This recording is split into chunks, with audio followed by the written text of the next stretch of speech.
Brad Underwood and the Illini get their guy. Four-star Ethan Brown commits to the Illini. Let's talk about it.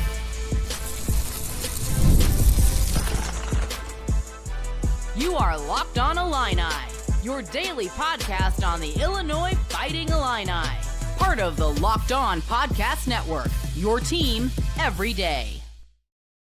Welcome welcome all to another live edition of Locked On Illini. I don't know how long I'm going to be able to go. I don't have the greatest internet reception right now. There's a storm going on outside, but it's a really good week for Illini fans right now. Earlier this week, I went live for a four-star quarterback, Camden Lopati, who committed to the Illini football team. And just, maybe 48 hours ago, I released a video on Monday about Ethan Brown visiting the Illini campus. And, he's a four-star kid, and I just kind of talked about what kind of player he was. And here we are, late Wednesday night, and he's committed to the Illini. If that makes you happy, make sure you've hit the like button on this particular video. It's a funny joke in the Discord. I literally just finished completing tomorrow's episode with Big Kurt from the Eyes on Big podcast. And as soon as I finished uploading it, this commitment happens. And so, of course, once again, I'm jumping live immediately. But again, when it comes to these sort of announcements, why not? This is fun. This is what we're here to celebrate. I'll be honest, a lot of what I'm going to say is something maybe you already heard 48 hours ago, but I want to get your guys' impressions. The first official commit of the 2026 class for Brad Underwood and the Illini. Let's talk about the player real quick. First, Ethan Brown, 6'4" combo guard from Rolla, Missouri, is now officially heading to Champaign, a tough, skilled, and more importantly, he's a kid who's really ascending very fast. This is very recently he became a composite four-star player, and he's blown up over the past spring and summer, even scoring 45 points in a game in June. Again, this is just kind of a rapid reaction, talking about what Ethan Brown's going to bring to the table, how he's going to fit into the future Illini guard rotation, and why I think this ultimately is a very smart and strategic pickup for this program. Let's start off with the stats first. One more time. Ethan Brown scored 22.2 points per game, averaged 6.7 rebounds, 6.1 assists, and 3.8 steals a game in his junior year at Rolla High School. You're talking about stuff the box score type of production. A guard who can run the offense, hit threes, rebound like a forward, and disrupt passing lanes all night long. And what's crazy is that it wasn't even on most people's radars a couple months ago. He's kind of what we call a late riser.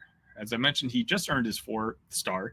He's ranked, I believe, 145 overall in the country and 25th amongst combo guards, at least according to 24/7, which I checked right before I came on live today. But don't let those rankings fool you. Yeah, they might be not quite as high as we've been used to over the past couple of years.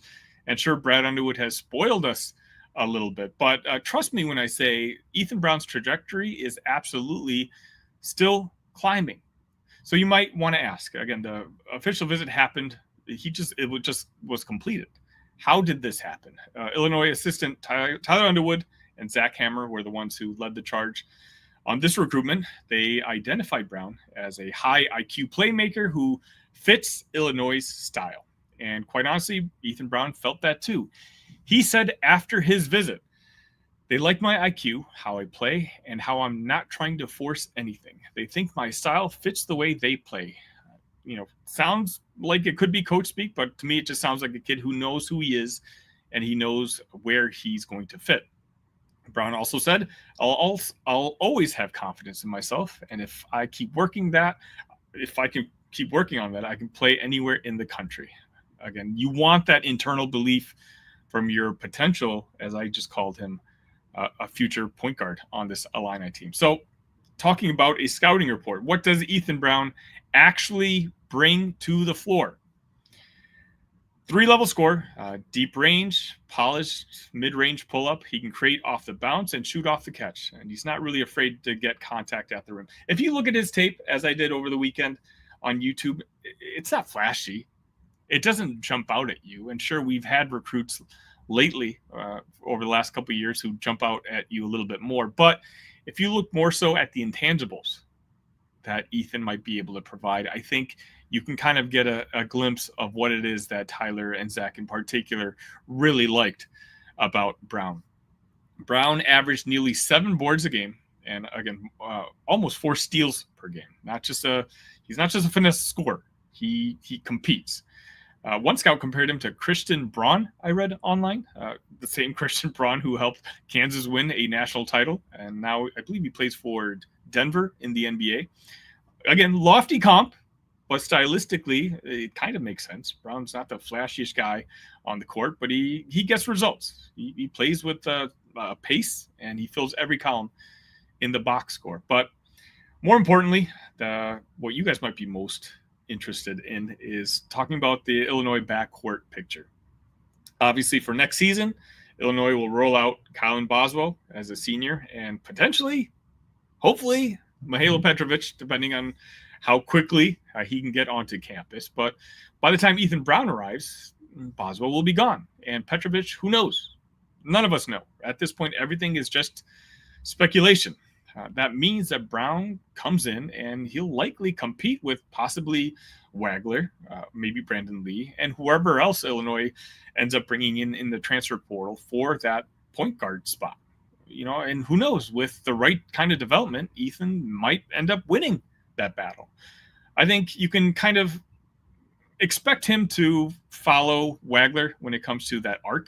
He's going to, I'm being completely honest with you, I don't think Ethan's going to play much his first season. I think he is a little raw, at least compared to the standard that Illinois has had over the past couple of years. Look, the other team that was very aggressive with Ethan was Northern Iowa, and some people had Northern Iowa as the favorite to land Brown. And obviously things changed once he got onto campus in Champaign. Things changed around. I think if Ethan had gone to Northern Iowa, he could have played some substantial minutes. He could have been one of their best players, and he could have filled up that box score. Obviously, the level of competition is way different here in Champaign, and so I think he's going to have to earn those minutes. He might prove me wrong. He might be playing a more important role than I thought in his freshman year, but I think by years 2 and 3, he's good enough to be your potential starting point guard. Again, Brown's not an elite athlete. He's not going to be blowing past Big Ten defenders on game 1. One scout I read says, although he's certainly a talented shooter, Brown doesn't currently possess the athleticism necessary to play Big Ten minutes at the Big Ten level right away. And that's fair. I mean, you just look at the tape. He needs to add strength. He certainly needs to improve his explosiveness and continue to refine how he finishes through contact. But that's normal, right? That's, again, for a top 150 guy, that's just college basketball. Not everyone's going to be a top 25 freak of nature. Some guys, like an Ethan Brown, develop into high-level contributors in year 2, in year 3, and certainly by year 4. And even that is a win for the program. I'll say this too. When coaches and community members describe Ethan Brown, they all use the same words: respectful, hardworking, and high character. A local Rolla coach said on social media, Ethan is a Power 5 player. What I like most about him is that he plays hard, respectful, and represents the Rolla community the right way. I hope I'm saying that Rolla right. If it's Rolla, I apologize to the Missouri contingent who might be watching this. Let me know in the comment section if I'm wrong. But regardless, that stuff matters, right? Especially in the NIL era where team chemistry and locker room culture are more fragile than ever. You want guys like Brown in your program. Guys who will buy in, play for their teammates, and stay the course. So what does that mean for Illinois? Again, Ethan Brown isn't going to be the loudest commitment. He's not going to be a guy who makes you go viral.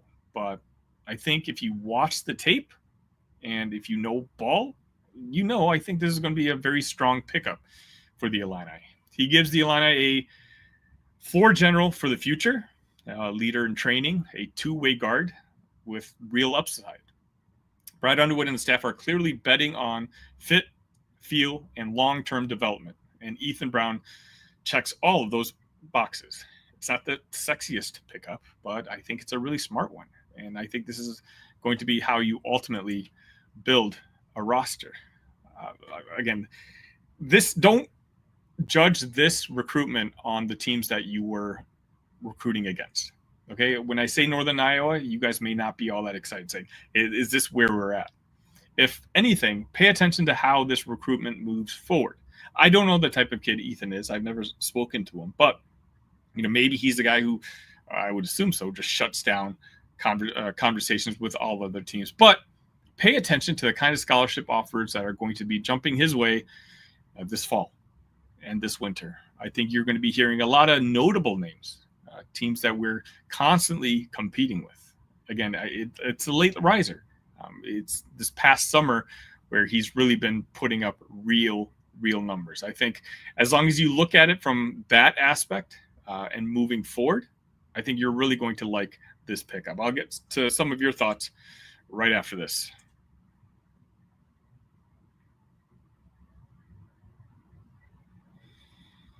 And again, I'm going to keep this short just because it is raining outside. And so I don't know if the feed is going in and out, but get to some of your thoughts. Philip says, ILL. Thank you for joining, Philip. Mr. G says, this is live. Yes, I hope it's coming off live. I hope I didn't just record 10 minutes of talking and it didn't come on. Anthony says, about time. Yeah, I mean, it's the first commitment of the 2026 class. But Anthony, I'm going to dig deeper into this in a future episode. I think Brad Underwood and the coaching staff have changed their strategies when it comes to recruiting high school prep players. I think that now when it comes to the investment that you have to make on a financial side, I don't know how aggressively they're going to go after some of the top players. I think, similar to, actually, just thinking out loud, similar to what Brett Bielema is doing, and I just did this episode, I believe, on Tuesday. He's going to be looking for more proven players, not necessarily in the college level, but maybe even in Europe. A guy like Petrovic, who they obviously signed and hopefully are going to bring on campus this year. Guys who they feel are going to be more veteran, more established, and that they feel more confident will be able to contribute on the college basketball court. Last year's team was one of the more talented ones that we've had in recent years, but I think a lot of our frustrations came because our two best players, Will Riley and Kasper Yakushonis, were freshmen. And when your two best players are freshmen, your season can kind of be dictated by the ebbs and flows of two 18-year-olds. And if you have the aspirations that Brad Underwood has with the Illini, and that, of course, is winning the national championship, maybe that's not a gamble that you want to take. We're not getting the Cooper Flags here, the AJ Dvansas in Champaign. And those are the guys who can single-handedly carry you to a national championship. We're dealing with very talented players, but the ones that still come with some of the risks that you have with freshmen. Again, there's 60 people watching this, I appreciate each and every one of you. If you don't mind, hit that like button. Again, this is the second time I've gone live this summer. I kind of took a hiatus. I was still producing episodes every single week, and I appreciate all of you guys for joining me for those episodes. But again, anytime we get news, whether it's on the football side or the basketball side, if they give me an excuse to come on live, I'm going to do it as long as I know you guys are watching. So leave a comment and make sure you hit that like button. It's also my goal to hit 4,000 subs before the football season starts next month. So if you're watching this for the first time, if you're just a new Illini fan, maybe you're a student getting excited, trying to learn about Illini sports, this is the place to go. All the content here is absolutely free, so make sure you are subscribed to the channel, and it'll really help me grow. Anthony Wilson says, good news, I think. I think so too, Anthony. Again, it's not the sexiest pickup, but take 5-10 minutes. I believe the video I watched was 12 minutes of his high school footage. You see a very sound basketball player. No, he's not doing 360 dunks or alley-oops or anything like that, but I feel like this is such a cheat code to say, but like he plays like a coach's son, and I can't tell you how much of a compliment that is. There's certain players in the past who I've always used that as a trait for, but he just looks like a very smart player who you can tell right away why the coaching staff of the Illini might be interested in him. Mr. G says a 4-star signing. That's good. Absolutely. Yeah. Again, he's just very recently a 4-star, but I think he's going to establish himself. I believe it's 24/7 is the only one who still has him as a 3-star. But mark my words, not that my words carry any weight, But I do think that he's going to solidify himself as a 4-star by the time fall basketball rolls around and he starts putting more games on tape. Philip says, go live more often. Philip, if the Illini give me excuses to come live, I will absolutely come live. I don't mind that at all. Anthony says, I saw somewhere that he was a 0-star recently. I didn't see that, but I will just say that pay attention to his development moving forward. I had not heard of this kid a month and a half ago. And then when Illinois all of a sudden was interested, of course, I had to do my due diligence. I watched tape of him all weekend long in order to produce my video for Monday. And then here I am 48 hours later, doing my rapid reaction of him committing to the Illini. Check it out. Nice to see you. It says, Brad has been talking more about player development. I would like to see players who stick around for a few years and more. So you're not the only one who says that, right? There's a lot of his detractors. There's a reputation that Brad has with Illinois, that we just kind of cycle through rosters. And so you're absolutely right. I think this new strategy where, they kind of target top 150, maybe even top 100 guys in order to develop them and, kind of have them get fixated on the culture in that locker room and be the leaders in that locker room by years 2 and 3. But at the same time, also target, the transfer portal pieces that are out there that they think will suit their system. I don't think we're going to see what we saw 2 years ago, where they revamped the entire roster and they had 10 new guys on the floor. I think what we see this upcoming season, when it comes to, I think half the roster is new and half the roster is new. I believe we were returning 7 or 8 guys off the top of my head. I think that's kind of going to be the norm from here on out. Whether you like that or not, that's completely up to you. But the thing I love about Brad Underwood, and I've always appreciated about Brad Underwood, is he's willing to change on the fly. And so if this strategy doesn't work, well, he'll change it. And there's a lot of head coaches out there of major programs who are very stubborn and won't make those changes. So I like a guy who is willing to admit that, hey, this isn't working, and he's going to try something different. Anthony says, how does this guy or this year's freshman compare to Phoenix Gill? Phoenix was a good player himself, and of course a potential legacy play. I don't know how to compare the two. Again, I'm just going to focus more on Ethan in the sense where I think he's a prototypical point guard that Brad's going to be looking for. He's 6'4". We know Brad Underwood likes size. Ethan can shoot the ball. And, I went off with a box score earlier in the episode. He fills up that box score. He does a little bit of everything. And so I think it may not even be close. I think Ethan's going to ultimately be higher ranked in the recruiting class than Phoenix, but I'm not going to sit here and talk ill about Phoenix either just because I was such a fan of his father. And again, that's a legacy kid. Good luck at Northwestern, except for when he's playing Illinois. Justin says Rala. Okay, so it's Rala. Thank you. Justin also says long time no see, Sonny. Yeah, exactly. I haven't been online live in a while, but as long as Illinois keeps giving me excuses, look, 4-star, one of the best quarterback commitments we've had in a very long time earlier this week. And now you're giving me the opportunity to talk about another 4-star commitment who, again, right now might not be getting the love that the excitement like that Will Riley got or Kasper Shakishonis got. But I think long-term, I think they'll be playing more games in an Illini uniform. And I think that's ultimately what's going to get Illini fans excited. Justin says, I pretty much disappeared during the offseason. Not just you, Justin. A lot of Illini fans do. But again, I'm still here. And so I'll say again, if you're here for the first time and you're an Illini fan, I produce content every single day, half hour, both football, basketball, and I'm going to be covering some of the other sports as the fall rolls around. David says, you need players that don't cost much so you could spend higher for others. Exactly, David. And again, I'll devote a full episode to this a little bit later as the season gets closer. But I think essentially now Brad's strategy is he wants to get the best players on the court right away. He plays every single year as a single year. He's not counting on what next year's roster is going to look like. And so in order to get some of the best players from Europe onto your team, in order to get some of the best players in college basketball right now on your team, you're going to have to spend money on them. And so it's a strategy decision that the head coach and the staff are going to have to make. You have a finite amount of resources available. So if you have a finite amount of resources available, what do you go after? Do you go after veteran experience? College level players? Do you go after the young hotshots who are going to be lottery picks in next year's NBA draft? I think Brad did the lottery picks angle this past year.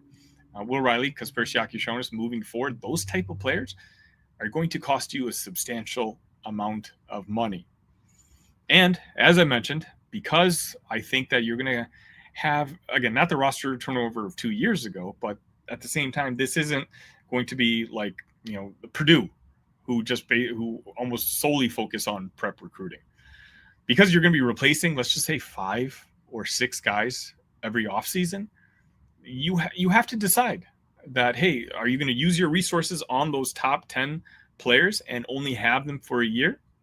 Or do you want to go after sophomores or juniors who you have more game tape on playing at the collegiate level, and you feel more confident that, hey, I've seen them prove it at this level, and I think they can be really good in our system, and invest in that. To me, the clues are pretty clear that Brad Underwood and the coaching staff are not just scouting more college basketball players today, but in particular, they're being very aggressive with the guys over in Europe.